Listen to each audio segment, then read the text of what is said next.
Assalamualaikum warahmatullahi wabarakatuh. Ilmu pengetahuan di dunia ini sangat luas.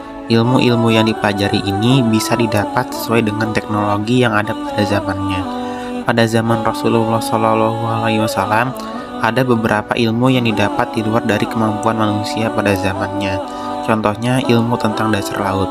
Pada Al-Quran disebutkan bahwa ada dasar laut yang ada apinya, yaitu di surat At-Tur ayat 6. Bismillahirrahmanirrahim. Wal bahril masjur.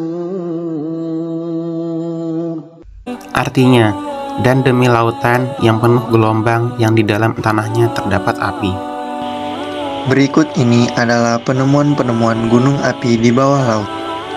Para ilmuwan setelah Perang Dunia Kedua melakukan ekspedisi bawah laut untuk mencari harta karun atau sisa-sisa peradaban kuno yang tenggelam di dasar samudra. Tiba-tiba, mereka dikejutkan dengan apa yang mereka temukan. Mereka melihat deretan pegunungan vulkanik sepanjang puluhan ribu kilometer di tengah-tengah dasar samudra, sehingga mereka menamainya Mid-Ocean Ridge atau pegunungan tengah samudra. Setelah dipelajari, tersingkaplah kenyataan bahwa pegunungan itu terdiri atas batuan vulkanik yang berasal dari lava yang menyembul ke atas melalui celah panjang lempeng dasar samudra yang mereka dan bergerak saling menjauh, atau akibat desakan material magma dari dalam mantel. Rekahan-rekahan pada lempeng-lempeng gerak bumi itu terdapat di dasar setiap samudra dan beberapa laut seperti Laut Merah. Gunung Api Mahentang. Gunung api bawah laut Mahentang merupakan salah satu gunung vulkanik bawah laut yang masih aktif hingga pada saat ini. Masyarakat di sekitaran gunung api bawah laut sering menyebut gunung api bawah laut Mahentang dengan sebutan Gunung Api Wuhu. Puncak Gunung Banua Wuhu berada di kedalaman sekitar 6-8 meter di bawah permukaan laut. Tim yang terdiri dari gabungan para pakar geologi Indonesia, Amerika Serikat, dan Prancis berhasil menemukan gunung api raksasa di bawah perairan barat Sumatera. Gunung api tersebut berdiameter 50 km dan tinggi 4.600 meter dan berada 330 km arah barat kota Bengkulu. Para ahli geologi ini berasal dari Badan Pengkajian dan Penerapan Teknologi atau biasa disingkat dengan BPPT, Lembaga Ilmu Pengetahuan Indonesia atau biasa disingkat dengan LIPI, Departemen Energi dan Sumber Daya Mineral, CGG Versitas, dan IPG atau Institut de Physique du Globe, Paris. Selain itu, ada pula ayat Al-Quran yang menyebutkan sungai yang berada di dalam laut, yaitu pada surat Al-Furqan ayat 53. وَهُوَ الَّذِي مَرَجَ الْبَحْرَيْنِ هَذَا عَذْبٌ فُرَاتٌ وَهَذَا مِلْحٌ أُجَاجٌ وَجَعَلَ بَيْنَهُمَا بَرْزَخًا وَحِجْرًا مَحْجُورًا. Artinya, dan dialah yang membiarkan dua laut mengalir berdampingan, yang ini tawar dan segar, dan yang lain sangat asin lagi pahit, dan dia jadikan antara keduanya dinding dan batas yang tidak tembus. Seorang oceanografer bernama Jacques-Yves Cousteau menyelam ke berbagai dasar samudra di seantero dunia dan membuat film dokumenter tentang keindahan alam dasar laut.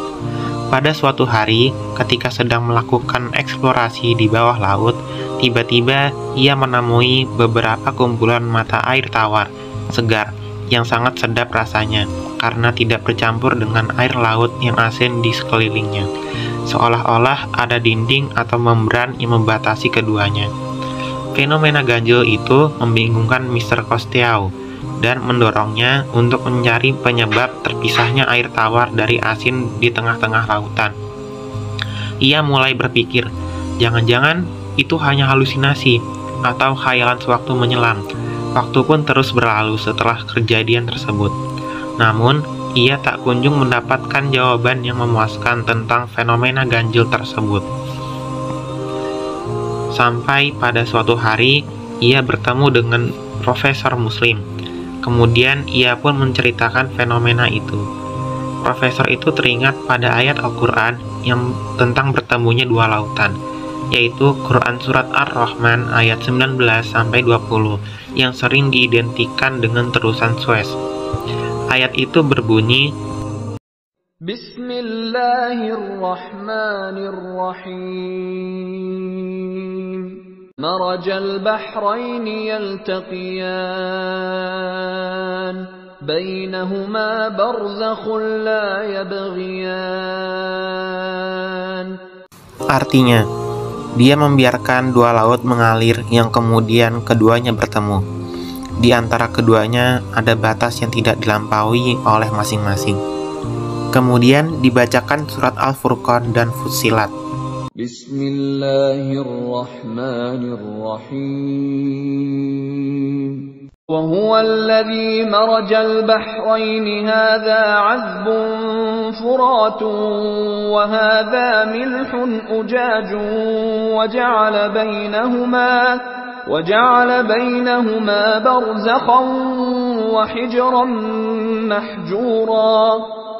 Artinya, dan dialah yang membiarkan dua laut mengalir berdampingan, yang ini tawar dan segar, dan yang lain sangat asin lagi pahit. Dan dia jadikan antara keduanya dinding dan batas yang tidak tembus. Bismillahirrahmanirrahim. Sanurihim ayatina fil afaqi wa fi anfusihim hatta yatabayyana lahum annahu al-haqq. أَوَلَمْ يَكْفِ بِرَبِّكَ أَنَّهُ عَلَى كُلِّ شَيْءٍ شَهِيدٌ.